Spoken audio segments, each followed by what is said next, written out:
دھرنے نے، یہ جو دھرنا ہے اس نے ملک کی معیشت کو تباہ کر دیا ہے. ملک کی معیشت کی تباہی کی ذمہ داری آپ کے احتجاج اور دھرنے پر ڈالی. کتنے افسوس کی بات ہے. ذرا ملک کی معیشت کی تباہی کیا ہے اس کا جائزہ لے لیتے ہیں. ملک کی معیشت کی تباہی اور بربادی اس ملک میں بجلی کی جو لوڈ شیڈنگ ہے اس نے کی ہے. میرا سوال ہے، کیا ملک میں لوڈ شیڈنگ جس نے ملک کی صنعتیں بند کر دی، ملک کے کاروبار بند کر دی ہیں، ملک کی تجارت کو تباہ کیا ہے، ملک کے پورے معاشی سٹرکچر کو برباد کیا ہے، کیا لوڈ شیڈنگ کی ذمہ داری بھی اسی دھرنے پر ہے؟ کیا پورے ملک میں لوڈ شیڈنگ اس دھرنے نے کی ہے؟ ہاتھ اٹھا کر جواب دیجئے. سوال پیدا ہوتا ہے، کیا اس ملک میں گیس کی لوڈ شیڈنگ بھی اسی دھرنے نے کی ہے؟ معیشت کی تباہی کی اصل ذمہ دار ملک میں بجلی کی لوڈ شیڈنگ ہے، گیس کی لوڈ شیڈنگ ہے.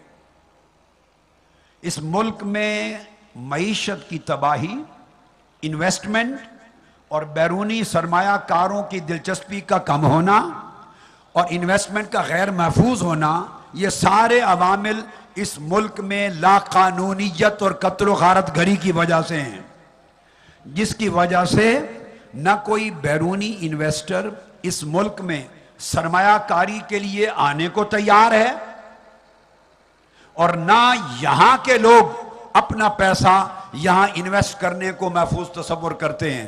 یہ لا قانونیت جو پشاور سے کراچی اور کوئٹہ سے کشمیر تک جس نے پورے ملک کو لپیٹ میں لے رکھا ہے، کیا یہ بھی اس دھرنے کی وجہ سے ہوئی ہے لا قانونیت؟ ہاتھ اٹھا کر جواب دیں. اس ملک میں خواتین کی بے حرمتی ہے، قتل و غارت گری ہے، ٹارگٹ کلنگ ہے، ڈکیتی ہے، اغوا ہے، اغوا برائے تاوان ہے.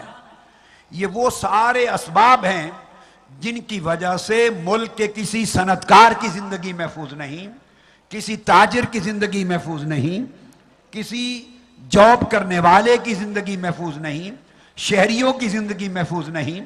اور جس نے مشرق سے مغرب تک پوری دنیا کو یہ پیغام دیا ہے کہ اس ملک میں چونکہ امن عامہ نام کی کوئی شے نہیں، لہذا نہ کسی کی جان محفوظ ہے، نہ مال، نہ کاروبار، نہ تجارت، نہ گھر بار. یہ ملک کی معیشت کی تباہی کا میجر سبب کیا یہ اس دھرنے نے پیدا کیا ہے؟ اگلا سوال کرتا ہوں، مہنگائی نے اس ملک کی نہ صرف معیشت کو برباد کیا ہے بلکہ ملک کے 18 کروڑ عوام کی زندگی برباد کر دی ہے. یہ ملک کی جو مہنگائی ہے کیا وہ اسی 42 روزہ دھرنے نے کی ہے؟ اس ملک میں قبضہ مافیا ہے، کوئی باہر سے آ کے یہاں انویسٹ نہیں کر سکتا، جائیداد نہیں خرید سکتا، پلاٹ نہیں خرید سکتا. بڑے بڑے جتھے ہیں، قبضہ مافیا ہے، ان کے پیچھے ایم این ایز ہیں، ایم پی ایز ہیں، ان کے پیچھے پولیس ہے، بڑے بڑے ایک پورے کے پورے نیٹ ورک ہیں، مافیا ہیں، غنڈوں کے، بدماشوں کے، دہشت گردوں کے. کسی کی جائیداد، کاروبار، مال و دولت محفوظ نہیں. جو ملک کی معیشت کو ایک شاندار، محفوظ، پرامن ماحول معیشت کے ارتقاء کا دینے میں رکاوٹ بنی ہے، کیا یہ قبضہ مافیا بھی دھرنے نے پیدا کیے؟ ملک کی معیشت کی تباہی کا سبب اس ملک کے اندرونی اور بیرونی قرضے، اس ملک کے اندرونی اور بیرونی قرضے. عرصہ دراز سے یہ ملک قوم سے غلط بیانی کی جاتی ہے، یہ ملک قرضوں پر چل رہا ہے.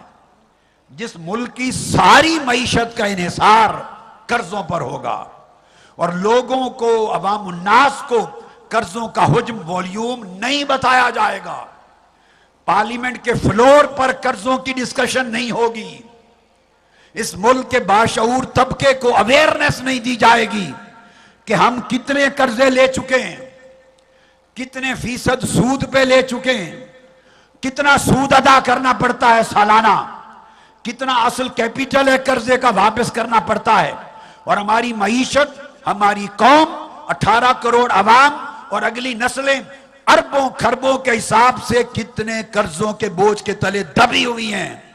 جب قوم کو خبر ہی نہیں ہوگی تو آپ معاشی تباہی کی ذمہ داری جس پہ چاہیں ڈال دیں۔ اس ملک کی معیشت کو کبھی قرضوں سے آزاد کرانے کی پالیسی اڈاپٹ نہیں کی گئی۔ 90s میں جب نواز شریف صاحب کا اور مسلم لیگ نون کا دور آیا تھا، 90s میں انہوں نے، آپ کو یاد ہوگا، پوری دنیا میں ایک سکیم چلائی تھی، قرض اتارو ملک سنوارو، یاد ہے؟ قرض اتارو ملک۔ میں آپ کی سوئی ہوئی مفلوج یاداشت کو زندہ اور تازہ کرنا چاہتا ہوں۔ وہ قرض اتارو ملک سنوارو کہاں گیا؟ نواز شریف صاحب کی حکومت نے یہ نعرہ دیا تھا، ہم کشکول توڑ دیں گے، کہا تھا یہ نہیں؟ ہم کشکول توڑ دیں گے۔ کشکول توڑنے والوں نے دنیا کی تاریخ کا سب سے بڑا کشکول اٹھا لیا۔ تم نے کہا قرض اتارو، پاکستانی قوم کی غیرت دیکھیے، اس ملک اور اپنے وطن کے ساتھ ان کی محبت کا عالم دیکھیے۔ انہوں نے اپنی کمائی لٹا دی، ڈالرز، پاؤنڈز، یورو، جو کچھ تھا پاکستان کو دے دیا۔ یہاں کے اکاؤنٹس میں کہا کہ جمع کرواؤ، ڈالر جمع ہوئے پوری دنیا سے، اور تھوڑا وقت گزرا تھا، جن لاکھوں کروڑوں لوگوں کے ڈالر جمع ہوئے تھے ان کو اعتماد میں لیے بغیر ان کے ڈالرز پہ ڈاکہ ڈالا گیا اور ڈالر کے سارے اکاؤنٹ سیز کر دیے گئے۔ یہ بات ہے یا نہیں؟ بولیے نا۔ یہ وہ طریقے ہیں جس سے کسی ملک کی معیشت تباہ ہوتی ہے، لوگوں کے اعتماد ختم ہوتے ہیں، قوم کے اعتماد کا رشتہ اپنے ملک کے ساتھ ٹوٹتا ہے۔ وہ یہ سمجھتے ہیں کہ اس ملک کی اقتصادی اور مالیاتی پالیسیز میں کوئی تسلسل نہیں ہے، اس لیے کوئی تمہیں ٹکا دینے کو تیار نہیں۔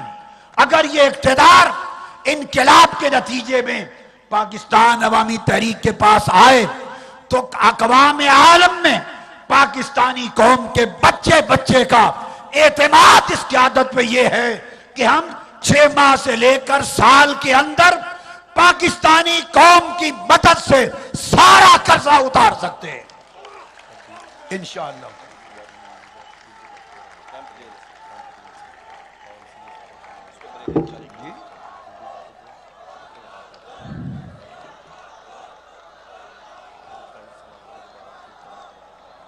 کون سا؟ اور یہ آپ کو بتاؤں ملک کی معیشت کیسے تباہ ہوتی ہے، کیسے تباہ ہوتی ہے۔ ابھی بریکنگ نیوز آئی ہے، مجھے بصیر نے بتایا، ابھی ٹی وی پہ چل رہی ہے کہ گلو بٹ کو کیمپ جیل سے رہا کر دیا گیا ہے اور اس کو مقدمات سے بری کر دیا گیا ہے۔ دن کو خبر یہ تھی کہ مقدمے سے بری کر دیا گیا کہ اس کے خلاف پرچہ غلط بنا، اور اب بریکنگ نیوز یہ ہے وہ گلو بٹ جسے 18 کروڑ عوام نے دیکھا، جسے دہشت گردی کرتے ہوئے پوری دنیا نے دیکھا، جسے پاکستان کے تمام میڈیا چینلز نے دیکھا اور پوری قوم کو دکھایا، اور آج بھی وقتاً فوقتاً سانحہ ماڈل ٹاؤن کا تذکرہ جب ٹی وی چینلز میں ٹاک شوز میں آتا ہے تو اور کچھ دکھائیں نہ دکھائیں گلو بٹ کا کردار آج بھی دکھایا جاتا ہے۔ وہ گلو بٹ مقدمات سے بری اور اب باعزت طریقے سے کیمپ جیل سے رہا کر دیا گیا ہے۔ اس سے ہے آپ کی معیشت کی ترقی۔ لوگ سمجھتے ہیں یہ بدماشوں کا ملک ہے، یہ خنڈوں کا ملک ہے، یہ گلو بٹوں کا ملک ہے، یہاں کوئی انویسٹمنٹ کرے تو کیوں کرے اور کیسے کرے؟ یہ اس ملک کے حالات ہیں۔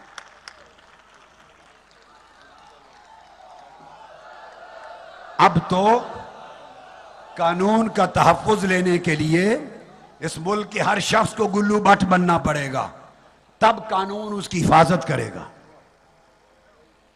شریف آدمی مجرم ہے، شریف آدمی مجرم ہے، قانون اس کو گرفتار کرتا ہے، اور جو گلو بٹ ہو جائے قانون اس کو رہا کرتا ہے۔